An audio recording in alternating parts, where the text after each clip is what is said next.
Oh, it's time. Jennifer, it's time Oh, in our little series to talk about the tug of war. oh, oh, that's fun. Okay. But we got to keep it short because it's small. Yes.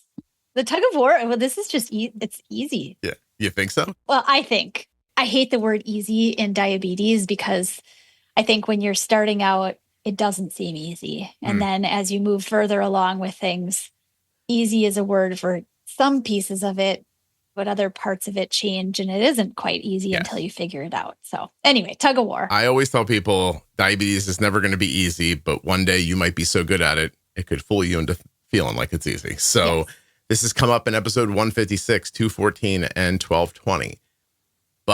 And I know we're trying to do this quickly. I'll do it as fast as I can.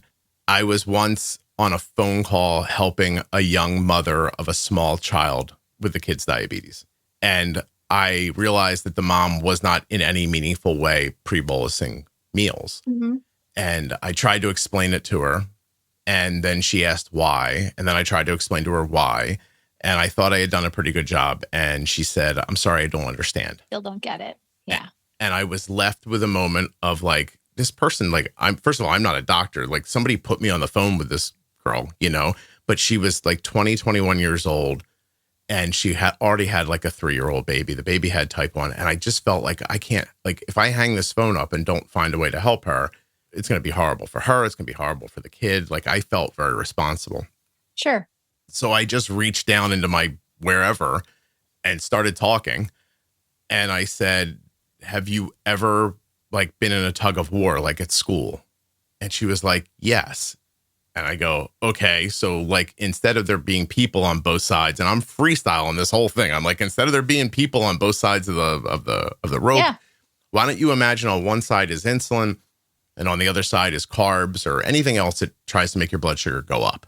And she goes, "Okay." And I said, "Now there's that flag in the middle of the rope, right? And at school, you're trying to get the flag on your side to win." And she said, "Yes." I said, "Well, this game's different. We want the flag to stay in the center." And she's like, "Okay." So I'm like, just, I don't know what I'm saying. Well, you're trying to find the right way, the simple way to explain that will make sense, given you had tried a couple of different ways of explaining how insulin and food work against or with each other, right? I was just, as they say, grabbing at straws. And I launched on this idea. And so I just stuck with it. And so I'm making it up as I go. And I said to her, I'm like, "So here's the problem." I said, "If we just blow the whistle and everyone starts pulling, the insulin starts pulling one way and the food starts pulling the other way. The problem with insulin is it's not really super powerful at first, right? Like, it's not at its full power when you inject it. But that food, like you eat and you see maybe 5-10 minutes later, you start seeing your CGM go up, right?" And she goes, "Yeah." I said, "So the food's going to end up pulling before the insulin. Mm-hmm. So if we blow the whistle and everybody starts pulling as hard as they can, the food's going to overwhelm the insulin and win. And then instead of thinking about this like east to west, like, pulling the rope, kind of flip it so that the insulin's pulling down and that the food's pulling up." Right. And she goes, "Okay." And I said, "So if you let the food pull first, you're going to get higher and higher and higher. And then suddenly, who knows how long into it, this insulin kind of comes online for real at full power and it just starts pulling. But the problem is you bolused for the number and the carbs. Say your blood sugar was 90 when you bolused and, it was 2 units for whatever you ate. Those 2 units were meant to have a fight at a 90 blood sugar with carbs that were not overwhelming them, that didn't have momentum, that weren't already winning." I said, "But the problem is when you don't pre-bolus your meals, the food is not just winning, but it's creating a higher number. The higher number needs more insulin. You suddenly don't have that amount of insulin. The food has momentum, meaning that number is flying up, and now you're trying to stop it with the amount of insulin that was really only meant to keep a 90 blood sugar stable during this eating excursion." Right. And then I went through the rest of it about how to put the insulin in first, let it get working so that that rope is moving in, we have momentum going towards the insulin, not enough to make a low, but just enough so that when the food starts pulling, that flag comes back to center. And then you've got the food at full power. You've got the insulin at full power. They're both pulling as hard as they can, but neither of them can make that flag go left or right. Then flip that in your head. north and south. And imagine that flag rolling along that 90 number for 2 hours.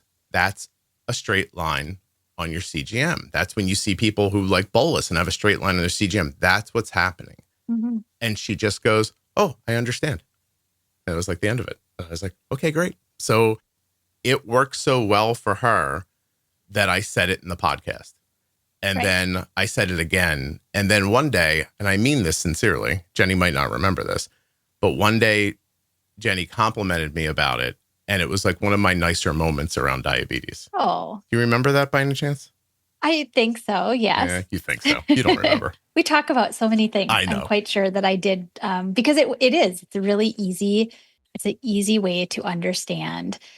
Because if you were the person who is very interested in looking at all the documentation of every device and every medication, and you pull out the little insert that is inside of your vial of insulin package, you will see a graph of how insulin is supposed to act, how it's supposed to work, what its timing of action is. Nobody reads that. I don't read it. I think in my 36 plus years of having diabetes, I've maybe opened that little packet 2 or 3 times just out of like, I don't know, curiosity at the moment, whatever. But majority of people are not going to read that. They're not going to put it together with the reason that they take insulin, which is primarily for food coverage, right? And you have to understand it in a way that marries the two and gets them to work in unison. It's a great description of keeping that flag once the insulin is working where it's supposed to in a timeline, in its action profile of creation. You're getting a stable flag in the middle, which is holding your blood sugar in a good place. If that flag is a stable blood sugar at 90, then the insulin can pull as much as it wants and the food can try as hard as it wants. You know, if you want to think, I think of the food as pulling the number up and the insulin is trying to pull the number down. And the balance of the timing and amount of that insulin against the food done correctly just doesn't allow either side to win their stated goal of making the number higher or making the number lower. But you, and I'm going to sound weird saying it myself, but you said to me one day, you said, this is the best explanation of pre-bolusing I've ever heard. I really was touched by that. So thank you. You're welcome. And yes, as you can tell now, I can tell the tug of war thing with my eyes closed because I've done it a couple of times. But I appreciate very much you doing this with me today. Thank you. Of course. Yes, thank you.